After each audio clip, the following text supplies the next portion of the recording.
ভাৰত ৰাজপত্ৰ যোগে যি আজি অধিসূচনা জাৰি হ'ল তাক লৈ বিভিন্ন ধৰণে গুণাগথা আৰম্ভ হৈছে কাৰণ কাক লৈ বিভিন্নজনৰ আপত্তি আছিলেই সেই সময়ছোৱাত আন্দোলন তীব্ৰতৰ হৈছিল আৰু অসমতে সমগ্ৰ দেশৰ ভিতৰত আন্দোলন তীব্ৰতৰ হৈ পৰিছিল কিন্তু অসমত চৰকাৰে কেন্দ্ৰীয় চৰকাৰ হওক বা ৰাজ্য চৰকাৰ হওক তেওঁলোকে এই আন্দোলনক গুৰুত্ব দিয়া নাছিল আৰু তেওঁলোকে কা বলবৎ কৰা পৰিলক্ষিত হৈছিল এতিয়া 31 ডিচেম্বৰলৈকে যিসকল লোক অহাৰ একোটা ব্যৱস্থা কৰিলে প্ৰথমতে নাগৰিকত্বৰ কথা কোৱা হ'ল আৰু এতিয়া কৈছে বসবাস কৰিব পাৰিব তেওঁলোকে ইয়াত থকা মেলা সকলোখিনি ব্যৱস্থাপনা তেওঁলোকে হ'ব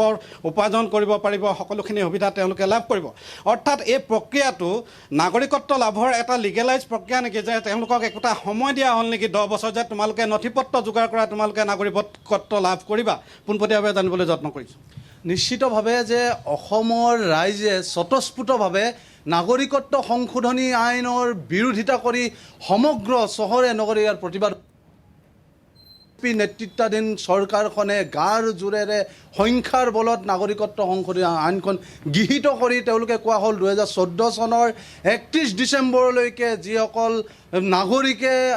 নাগৰিকত্ব তেওঁলোকে আবেদন কৰিব তেওঁলোকে নাগৰিকত্ব লাভ কৰিব কিন্তু আমি তেতিয়াই পূৰ্বানুমান কৰি কথাটো কৈছিলোঁ যে এইটো কেৱল মাত্ৰ ক্ষণস্থায়ী ইয়াক পূৰ্বলৈ বৃদ্ধি কৰাৰ পূৰ্ণ সম্ভাৱনীয়তা আছে আৰু সেইটোৱে হ'ল যি অধ্যাদেশৰ জৰিয়তে 31 ডিচেম্বৰ 2024লৈকে বিদেশীক ৰঙা দলিচা পাৰি স্বদেশী কৰাৰ যি এই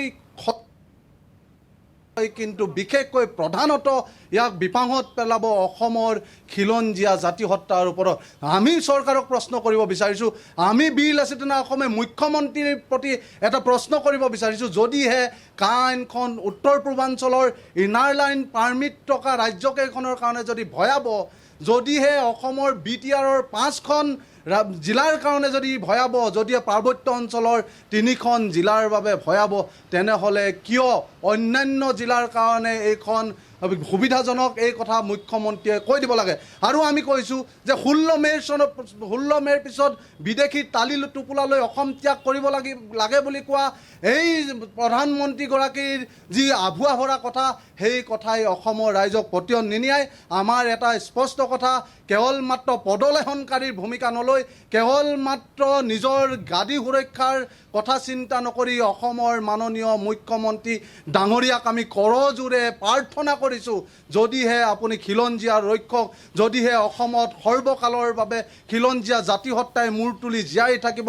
লাগে বুলি আপুনি সঁচাকৈয়ে অন্তঃকৰণেৰে যদি আপুনি অনুভৱ কৰে তেতিয়াহ'লে দিল্লীত সিংহৰ দৰে গৰ্জন কৰি ইয়াৰ বিৰোধিতা কৰক তেতিয়াহে অসমীয়া জাতি জীয়াই থাকিব বাচি থাকিব তাৰ কাৰণে আমি বীৰ লাচিত সেনাই আহ্বান জনাইছোঁ নহ'লে কিন্তু ইয়াৰ এক ভয়াৱহ পৰিণতি ভুগিবৰ কাৰণে অসম চৰকাৰ সাজু থাকক কি ক'ব আচলতে এই